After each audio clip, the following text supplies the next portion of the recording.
Bom dia, boa tarde, boa noite para os ouvintes e as ouvintes do Naveia, Defensoria e Sistema Penal. Estamos aqui com o time completo, eu, Rafa Garcês, Fernando Soubia, e hoje nós vamos conversar sobre o tema do momento, né? Que é o julgamento das ações diretas de Nossa, inconstitucionalidade. você falou tema do momento, eu jurei que ia ser Larissa Manoela, cara, mas beleza. Vamos, Não, Nazadinho. mas quem sabe na próxima, né? Eu achei Se que era o chegar alguma questão Zanin. penal. Eu achei É. que era o Zanin e os Também julgamentos poderia ser o porte de a maravilhosos. descriminalização do porte de drogas, que vai ser assunto aqui, né? E etc. Bom, mas o principal assunto do momento, na verdade, foi o nível de Rafa no Rio de Janeiro. Rafa em Rio, que foi sucesso absoluto, animação, beleza, e Fernando não foi. Era Fica. só os ricos, bonitos e famosos que estavam lá. Claramente eu não pertencia a esse lugar, né? Fernando não foi convidado, apesar de sua beleza. É. Vamos lá, então. Ah, ô, Mas eu Gina, falo. Oi, fala, amor. fala. É Não, fale que ele você. não se mistura. O pessoal com É, dinheiro, o dinheiro do agro não se mistura, é entendeu? verdade. Ela está preocupado com fundo exclusivo, com tributação, aí Aliás, o Lula os me mil e lascou, quinhentas viu? pessoas que têm um fundo exclusivo, Fernando Sobia certamente está nesse rol. Eu tenho um grupo de Exatamente. WhatsApp aqui com 2.500 pessoas que tá todo mundo putaço com essa tributação nova. Não é o meu caso. Então, vamos lá. Então, eu venho aqui falar de outro tema que, pelo visto, não é tão do momento, que são as ações diretas de inconstitucionalidade 6298, 6299, 6300 e 6305.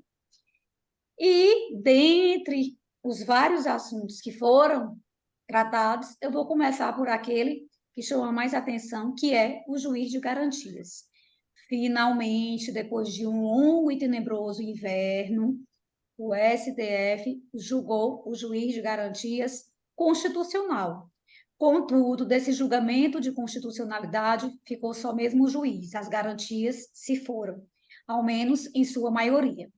Então, vamos aqui fazer uma retrospectiva para que o nosso e a nossa ouvinte consiga se localizar perfeitamente bem. Fernando, conversas paralelas não são admitidas porque desconcentra a relatora do caso. A minha filha Então, invadiu o vamos lá. quarto. Quem? Olivia? A minha filha tinha invadido o quarto. Ah, não, Olivia pode, Olivia tem moral. Então, vamos lá. A gente sabe que o processo penal brasileiro passou por mais uma grande reforma, né, lá no final de 2019. Há, inclusive, quem aponte como a principal reforma desde o advento da Constituição de 88, que foi o chamado pacote anticrime, a Lei 13.964 de 2019, que entrou em vigor em janeiro de 2020. Contudo, em 15 de janeiro de 2020, o então presidente do STF, o ministro Dias Toffoli, proferiu uma medida liminar na qual estabeleceu a suspensão da implementação do juiz de garantias pelo prazo de 180 dias, em razão da impetração dessas ADIs que eu falei aqui no início do episódio. Posteriormente, mais precisamente uma semana após, o então presidente, o então relator dessas ADIs, o ministro Luiz Fux, né?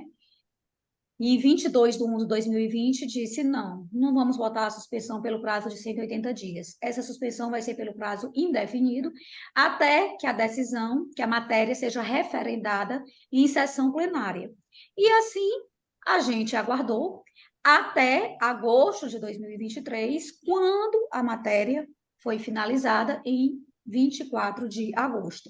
Ocasião em que o plenário do STF decidiu por maioria pelo reconhecimento da constitucionalidade do juiz de garantias. Fux teve a proeza de lançar a seguinte proposta: o juiz de garantias é constitucional, mas cada tribunal de justiça decide se implementa ou não o juiz de garantias. Essa proposta não vingou.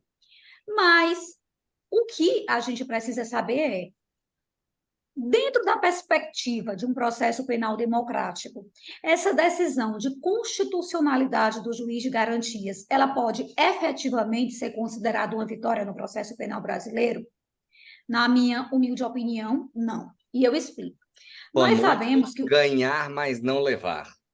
exatamente, é como eu disse, ficou só o juiz, as garantias, né?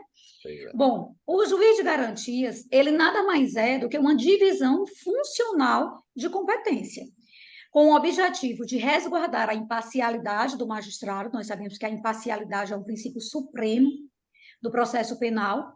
Então, para resguardar a imparcialidade do juiz que vai julgar o caso penal, cria-se a figura do juiz de garantias, que ficará responsável pela salvaguarda dos direitos e garantias fundamentais na fase investigatória. E aí, como plano de fundo, a gente tem a teoria da dissonância cognitiva, que comprova que, à medida que o juiz toma decisões no curso da persecução penal, ainda que de forma inconsciente, esse juiz tende a confirmar as decisões anteriores. Então, justamente para evitar esse prejuízo e para assegurar que o juiz da instrução responsável pelo julgamento da causa decida com originalidade cognitiva, torna-se necessária essa divisão funcional de competência. O juiz de garantias atuando no primeiro momento e o juiz de instrução atuando depois do recebimento da denúncia, ou seja, a partir do momento em que vai começar efetivamente o processo penal. E aí, justamente indo ao encontro dessas ideias lançadas, o pacote anticrime também trouxe, nos termos lá do parágrafo 3º do artigo 3º do Código de Processo Penal, a exclusão física do caderno investigatório, exceto com relação aos documentos relativos a provas irrefutíveis, meios de obtenção de provas ou antecipação de provas. E aí começa o julgamento. Primeiro ponto, o STF chega e diz: é inconstitucional a exclusão física do caderno investigatório. Ou seja, permanece tudo igual. O caderno investigatório segue aos autos principais. Qual é o problema? O problema é que a gente admite a contaminação do juiz através do conhecimento, do acesso a esses elementos informativos que não foram colhidos sobre o crivo do contraditório, que, em regra, trazem só a versão acusatória. Então, a gente compromete a originalidade cognitiva e a imparcialidade judicial. Mas, Gina, Ô, Gina, você está muito e aí, os dois subversiva. querendo falar nisso. Você está muito O quê? subversiva. Você está muito subversiva. Você quer agora que o juiz decida apenas com o que foi produzido judicialmente? Mas isso Sou não é dessas. procedimento, né? É, Agora, de pronto, fato, não tem. vai ter que Por produzir que decidir com base na prova produzida em contraditório, né? através do contraditório e da ampla defesa, né? Filtrado Para ali, que é isso? regras Direito de ao confronto, habilidade, vai impedir o trabalho dos caras. E é uma vai dificultar. inconstitucionalidade sob demanda, né, gente?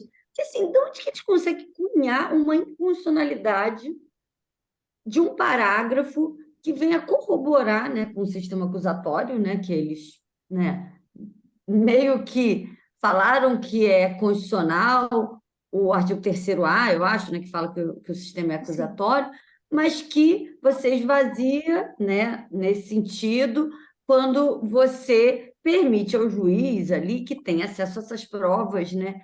Eu sei que isso tem mais a ver com o que você falou da parte cognitiva mesmo, né, com a dissonância cognitiva. Mas, ao mesmo tempo, se esse juiz tem que ter essa originalidade e não se contaminar, né, não se miscuir, não se misturar com a acusação, no final isso tem um caráter desse sistema acusatório mais puro, né? Então, eu não consigo saber da onde que eles conseguem arranjar um argumento de inconstitucionalidade.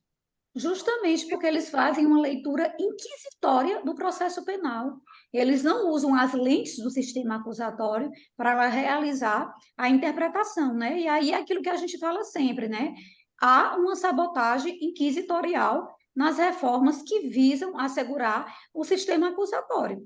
E aí, para completar o pacote da bondade, né? Contém ironia, também mudou-se, não se reconheceu a inconstitucionalidade no que tange à competência do juiz de garantias, mas o STF, que se considera superior ao legislador, né, sempre quem tem as melhores soluções, desprezando todo o processo legislativo, a separação de poderes, achou por bem modificar a competência do juiz de garantia, aquilo que o Lênin Streck chama de interpretação desconforme à Constituição. Então, ele diz, o juiz de garantias só vai funcionar até o oferecimento da denúncia. Quem vai falar a respeito do recebimento da denúncia já vai ser o juiz de instrução. Com isso, há um completo desvirtuamento da própria razão de ser do juiz de garantias. Ora, se o processo penal ele inicia-se formalmente com a decisão de recebimento da denúncia, por óbvio que, se o juiz da instrução é o responsável por acompanhar a investigação, ele que acompanhou os elementos informativos colhidos naquela fase, ele teria mais legitimidade para decidir se esses elementos colhidos são suficientes ou não para a deflagração do processo penal. E aí, essa delegação indo para o juiz da instrução, justamente compromete o que eu já disse, né? A originalidade cognitiva, a imparcialidade judicial, o sistema acusatório. E aí, não parou por aí o show de horrores, né? Mais uma vez, o STF, desprezando a função legiferante do parlamento, ele vem com essa ideia de prazo sem sanção. Ora, prazo sem sanção é um prazo inócuo. A partir do momento que o STF, lá nas ADIs 6581 e 6582, disse que o prazo lá do parágrafo único do 316 é um prazo que não gera sanção, ou seja, se você não faz a revisão da prisão preventiva a cada 90 dias, a consequência não é o relaxamento da prisão. A consequência é a comunicação do juiz para que ele cumpra a lei, para que ele observe, para que ele reavalie. Da mesma forma, foi feito com o artigo 310, parágrafo 4º, aqui no julgamento dessas ADIs 6298, 6300 e 6305. Ora, foi dito que, se não for realizada a audiência de custódia dentro do prazo legal, isso também não vai implicar nenhuma sanção. Por falar em audiência de custódia, né? Foi autorizada a audiência de custódia por videoconferência, o que eu também entendo ser um equívoco. E aí tem outras questões, uma questão também que eu vou pontuar antes de passar a palavra para os colegas, e que Rafa falou aí do artigo 3º-A, também foi considerado constitucional, mas não sem também desvirtuar. Por quê? Porque o artigo 3º-A, da forma como dito pelo legislador, ele desmantelava, por exemplo, a regra do artigo 156, que autoriza o juiz a ser protagonista dos meios de provas. Ao invés do artigo 156 ser adaptado ao sistema acusatório, foi o artigo 3º-A que teve que ser adaptado para validar o artigo 156, e vem o STF dizer que o sistema é acusatório, mas, excepcionalmente, o juiz vai sim ter essa atividade probatória, né? Bom, e aí a conclusão que eu chego é que houve uma verdadeira sabotagem inquisitorial na aprovação do juiz de garantias, e aí tem outras questões que eu vou passar aqui a palavra para os colegas, que eu já falei demais. Olha, Gina, parabéns.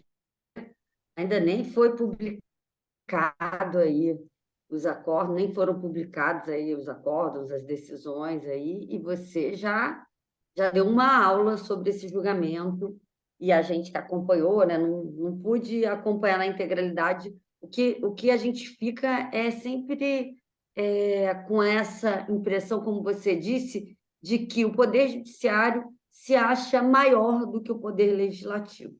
Então, ele legisla assim, naquilo que ele acha que não está bom do que veio pelo Legislativo, e não porque é efetivamente uma norma constitucional, é porque ele prefere, né, que o juiz possa produzir provas pontualmente. O que seria isso pontualmente, excepcionalmente, suplementarmente? O que é isso?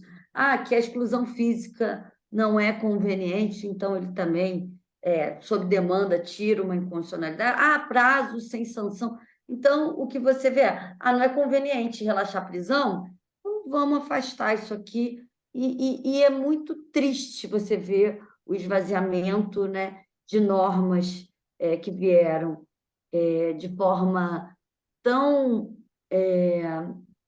avançadas para o nosso sistema, né? Mas a gente sempre dá um passo para frente e dois para trás, né? Então, não adianta, né? Aquela velho jargão, não me pergunte se as leis são boas, me pergunte se elas são aplicadas. Então, aqui no Brasil, a gente consegue uma... Arrasou, Rafa H6. a gente consegue uma medida cautelar, suspende o juiz das garantias por argumentos absolutamente, como a gente já falou aqui, orçamentários, que foi lá quando o Fux engavetou de vez, falou que era um aumento de custos, questões ali de organização, e, ao mesmo tempo, como a gente falou, a prisão, a elevação para 40 anos gera, com certeza, um grande impacto orçamentário, mas isso não foi suspenso. E, para piorar, no caso, todo mundo está comentando também, qual é o fundamento para não ter o juiz das garantias no procedimento do júri? E qual o fundamento para não ter nos juizados de violência doméstica e familiar? E aí eu quero ouvir o Fernando. Eu só parei aqui para falar nada e jogar a batata quente para o Fernando, porque eu preciso entender. Eles esvaziaram em várias coisas e ainda falaram, olha, esses procedimentos aqui, que eles também, né, sob demanda, olha, esses não têm. Ah, tá bom. Aí tem um fundamento qualquer, a gente sabe, mas eu quero entender, Fernando. Existe realmente uma razão? Então, Para- a visão que eu tenho deste imbróglio todo é um pouco diferente. Às vezes os colegas, a gente tem grupos de WhatsApp, enfim, roda de conversa, a gente fala, pô, mas não é possível que um ministro do STF, né, um cara cujo próprio cargo exige notório saber jurídico, faça uma interpretação tão rasa de normas constitucionais, normas processuais penais e sua compatibilidade constitucional, né? E realmente não é possível. Aqui não é falta de conhecimento de ninguém. Quem achar que o ministro errou porque desconhecia o sistema acusatório é de uma certa ingenuidade. Acredita em Papai Noel. Ninguém errou ali. Até porque, É uma convenhamos, escolha política, é, né? Eles estão se sobrepondo à escolha é política uma do escolha parlamento. política e veja só a sacada, na minha opinião. Desde o começo se canta a bola orçamentária. E agora, o que eles conseguiram? Agora com o aval do pleno, né? Não é mais só o Fux, para a gente falar que é o Fux, que é um processualista civil e que não entende nada. Não, agora é o pleno. Eles conseguiram manter a necessidade de criação de cargos novos, porque o juiz das garantias vai existir, mas esvaziaram a competência e não mudaram nada a sistemática. Ou seja, tudo continua como sempre foi, só que com a necessidade, com a obrigatoriedade de se criarem novos cargos de juiz, o que traz necessidade orçamentária. Então, o judiciário precisa de mais dinheiro. Então, tudo ficou assim, eles fizeram uma belíssima de uma limonada com o limão que foi jogado no colo deles. Uma belíssima, uma limonada suíça, com leite condensado e os caralho. Então, assim, não é desconhecimento, foi uma opção política. E não é nem questão de falar, a gente não gostou porque a gente não concorda com o legislativo, porque essa briga é eterna, né? E assim, queira ou não, o juiz das garantias ele foi inserido no pacote anticrime, meio que a socapa, né? E a só-helfa para o pessoal do júri aí. Foi ali nas escondidas e de surpresa. Não era o projeto, veio de um governo que não tinha nenhuma intenção de implementar o juiz das Um garantias. pacote com o nome anticrime não combina com o É, juiz de garantias, né? então Mas foi aprovado. foi Ele aprovado, foi foi Foi aprovado. votado. aprovado e As sancionado lutas pelo políticas, presidente e aí Bolsonaro. sim tem uma outra conotação. Agora, a questão de afastar do júri e da Maria da Penha, né, dos ritos que envolvem violência doméstica, aí realmente eu já acho que é uma outra intenção. A intenção é equacionar a existência do juiz de garantias a um excesso de proteção do réu, a uma suposta impunidade. Porque quando precisar, existe essa válvula de escape para falar, vocês estão falando que o judiciário está soltando bandido, mas é por conta do juiz das garantias. Não é o judiciário Exatamente. como um todo que é ruim, é essa bosta que enfiaram aqui goela abaixo da gente. A gente até tentou, né, impedir, mas o Supremo que decidiu, enfim, fica nessa conversa. Porque virou nada. Eu A senti verdade é que virou nada. exatamente isso. A É verdade é que aquele virou nada. réu que merece ter menos garantias do que os outros. É, São júri, crime grave e Maria da Penha, violência doméstica, um você crime, né, dizer que que era mídia.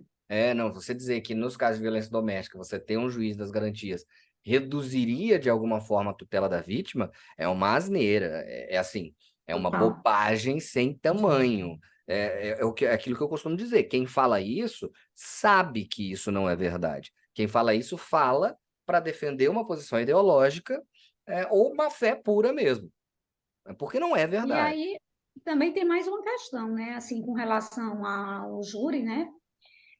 É, algumas vozes defendem, né, que o juiz de garantia ele seria prescindível no procedimento do júri, pelo fato de que os jurados, que são os verdadeiros juízes do fato, não participam da fase investigatória.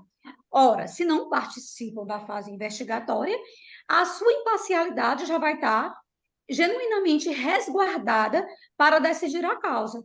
Mas não é bem assim que funciona. Primeiro lugar, por quê? Porque antes de chegar nessa fase de julgamento propriamente dito lá pelo Pleno, existe a fase do judicium accusationis, que vai ser analisada pelo juiz togado, para, ao final, se decidir pela pronúncia, impronúncia, absolvição sumária ou desclassificação. Quer dizer, então, que essa fase ela é uma fase meramente formal, ela não tem uma importância real, quer dizer, então, que essa fase não vai servir como um verdadeiro filtro de admissibilidade para os julgamentos que, de fato, precisam seguir para o júri.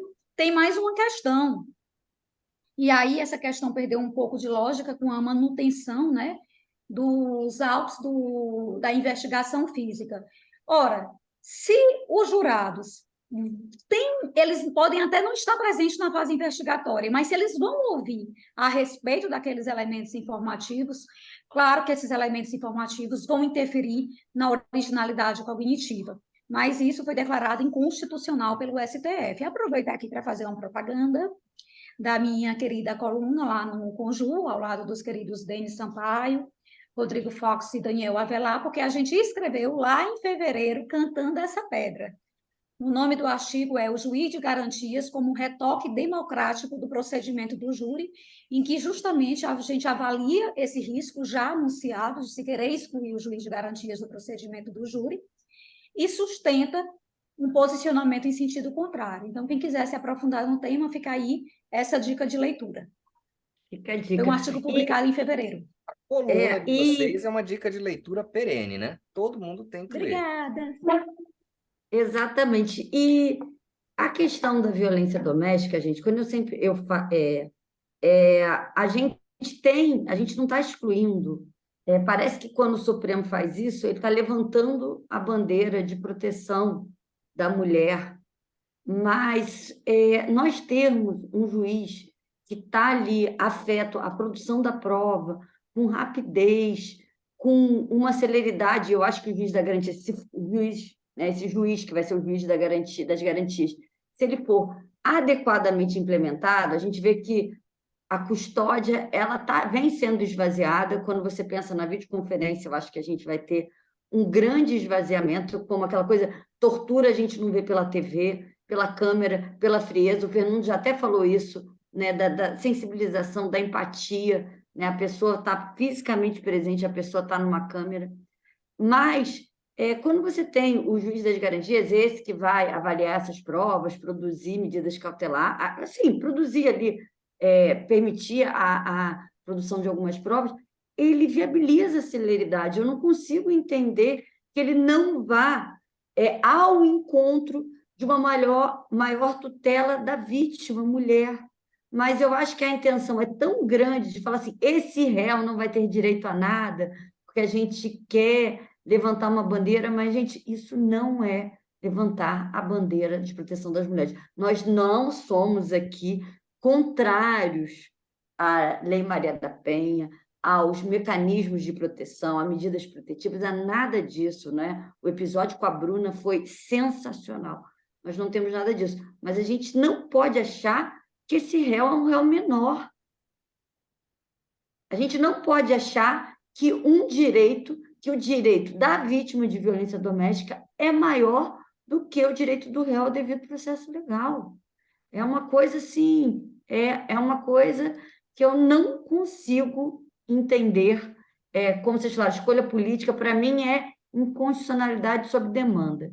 Então, o que está na ordem do dia é: vamos defender os direitos das mulheres. Então, violência doméstica não faz. Num dia vai ser uma outra ordem do dia. E também, daqui a pouco, o juiz das garantias não vai caber para os crimes de homofobia, não vai caber para os crimes de racismo, porque o que parece a gente tem um instituto, e aí, se ele é visto como um instituto garantista, então a gente tem que começar a fazer um esvaziamento desse instituto. É muito triste. Essa questão de querer equacionar, né, ou colocar o juiz das garantias como um empecilho à realização de justiça, como uma diminuição da tutela da vítima, esse é um discurso que existe há muito tempo, não faz sentido nenhum, absolutamente nenhum, mas é dele que o discurso político se usou muitas vezes para sustentar essa impunidade, falar que porque no Brasil só bandido tem direito. Olha, você claramente nunca participou de um processo. Quem fala isso claramente nunca participou de um processo penal, nunca visitou uma cadeia, nunca fez absolutamente nada relacionado ao direito penal. Ou fez de uma posição em que era asséptico, né? O bom e velho juizão, ou o promotor ali que não se importa com as consequências das denúncias, e por aí vai. Mas o duro é que isso aí. agora é só ladeira abaixo, né?